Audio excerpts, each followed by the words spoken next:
So once you enter your password, you then take him back to jai.com, right? So myopenid.com says, yep, this is Eugene.Tsyrklevich.name. He's been authenticated. He's good to go. Well, where am I going? Well, I'm going back to jai.com. How am I getting back to jai.com? Well, the same redirect that we saw before, right? The same attack where you're getting phished on your way from jai.com down to myopenid.com. You're getting phished the same way on the way back, right? So imagine I broke into myopenid.com now, and I want to monitor what you're doing. So on this particular location, right, you're seeing that OpenID returned to is jai.com, right? However, there's nothing that stops me from saying, instead of going to jai.com, actually go to myprecious.com again, right?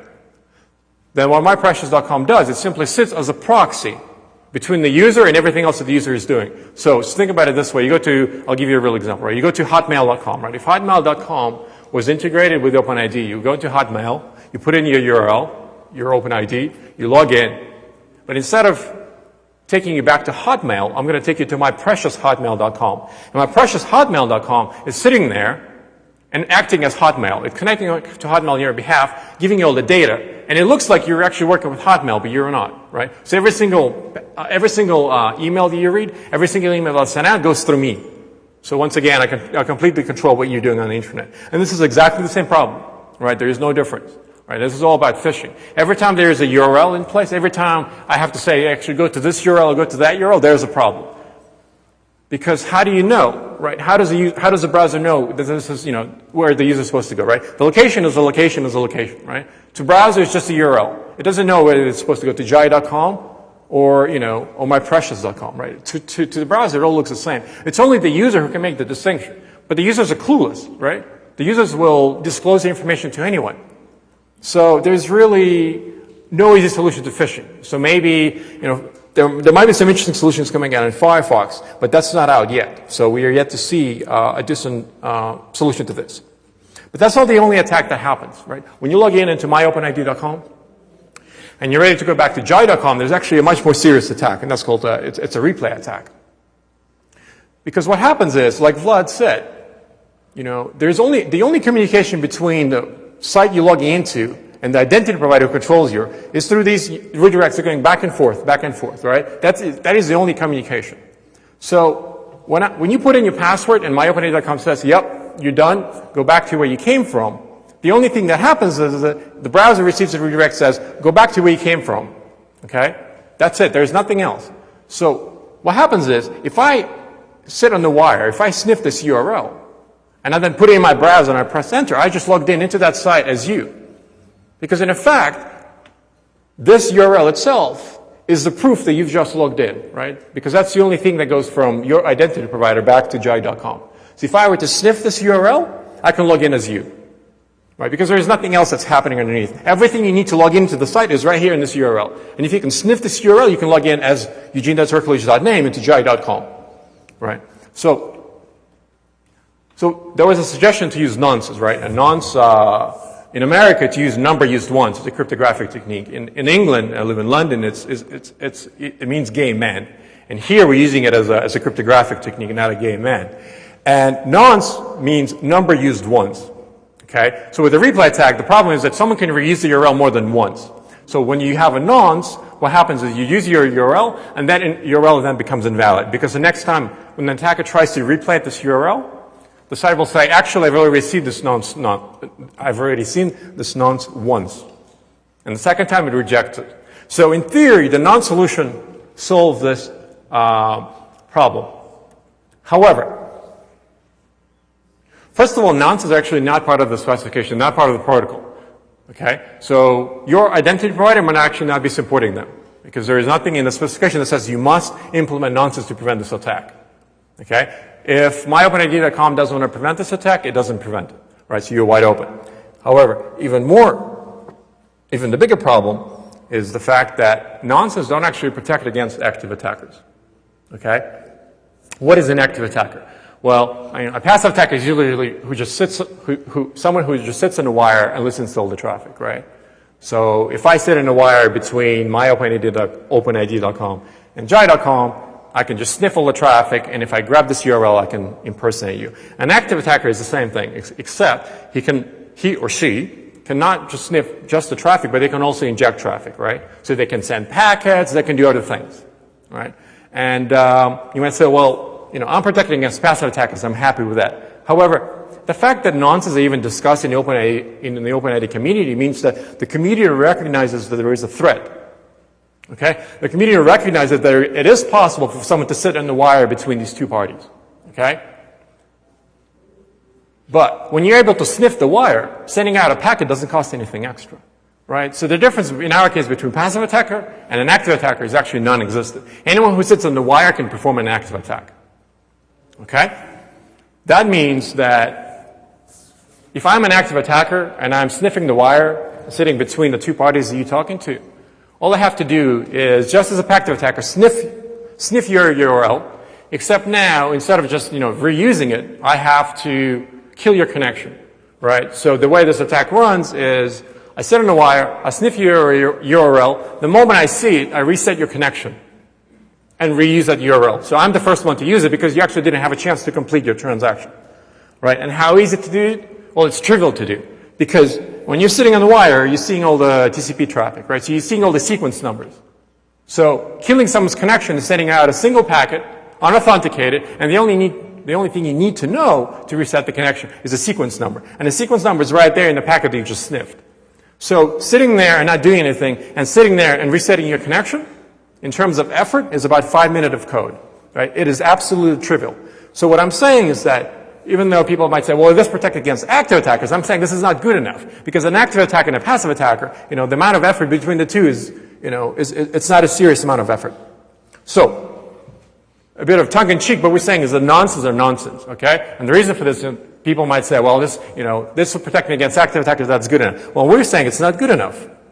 Because anyone who can sniff the wire can do everything that we just discussed, right? So going from a passive attack to an active attack and bypassing nonsense is trivial, and something that's not currently addressed by the OpenID spec. Okay. So you're logged in, right? I mean, you've been owned 5 or 6 times by the time you've logged in. However, you've logged in. And, what happens now? Are you secure once you're logged in? Well, I think you know the answer to that particular question. And you're not secure because there are other attacks that you can start carrying out once you've logged in with your OpenID. So let me show you an example.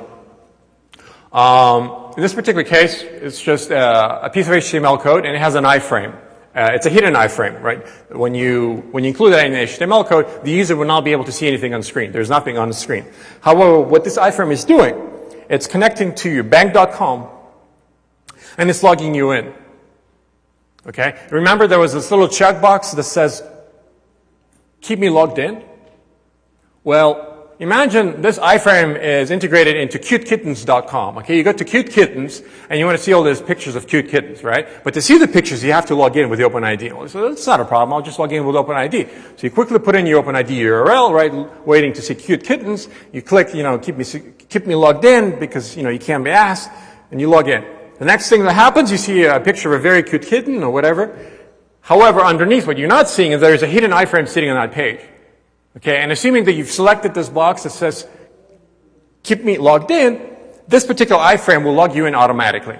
Because what happened underneath, you contact your bank.com and saying, log in this user, this automatically goes back to your OpenID provider. OpenID provider says, hey, this guy wants to be logged in, so he logs you in. You're logged in. Okay, no harm done. You just logged into bank.com. Nothing has happened. However, once you logged in, you can start doing other things, right? Because once you logged in, you can transfer money out. So there you go. You're sitting, you're looking at your cute kittens while, all the money is coming into an attacker's account. So that's a cross-site request forgery. I mean, the cross-site part, it basically states that you're on one site, but you're being attacked on another site, right? So you're on cutekittens.com and you're getting owned on your bank.com domain, right? And this particular attack is not, it's not tied to OpenID, right? I mean, you can carry this out attack against other sites today, right? Like you can do other things. You can go to cutekittens.com and all of a sudden you just made a purchase on eBay, right? This is not particular to OpenID. However, with OpenID, with this integration of the single sign-on integration where you can get logged in without actually realizing it, that's what makes things worse, right? When I can log you in automatically into your bank.com site, without you knowing, well, all of a sudden bad things can happen to you, right? And to your account balance. So that's the problem with cross-site. And so what we're saying is OpenID robs you of control, right? And when I say robs you of control, it means that when you use OpenID, you're effectively outsourcing part of your security policy. You're outsourcing your authentication part you're outsourcing your authentication to the OpenID identity provider, right? And it is then the identity provider, the myopenid.com, and not the relaying party, not the bank.com that makes security decisions, right? So when you outsource your security policy, when you're no longer in control, there are interesting things that can happen to you. And there's a cute kitten robbing you. So, that's, oh yeah, another advice, you probably know this by now, you should change your bank password, or don't bother because we probably own you anyway. So everything we talked about so far has been negative, right? OpenID is broken here, OpenID is broken there, we own you here, we own you there, right? But is it really all that bad? Well, there's some good things about OpenID. Not a lot of it, but there's some good things.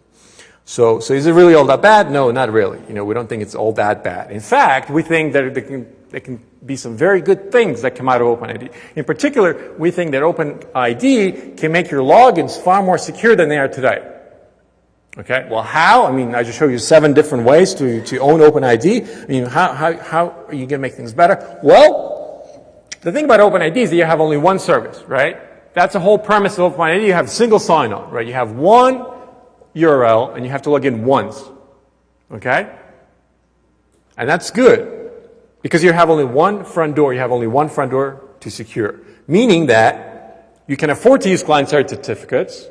You can afford to use two-factor authentication. You can afford to use markets, et cetera, et cetera, et cetera, et cetera, right? Why? Because you have to do it only once, okay? In a perfect world where, you only have OpenID, you secure one front gate and you're done. So you can afford to do it at the time. Because today, you cannot afford to do it, okay? Here's how it looks today, right? If you want to introduce two-factor authentication today, that's how it looks, right? You've got your Amazon secure ID, you've got your bank secure ID, you've got your PayPal, et cetera. You might think this is crazy, but it's not, because last month, PayPal announced that they're going to be sending a security token to all of their users. Okay?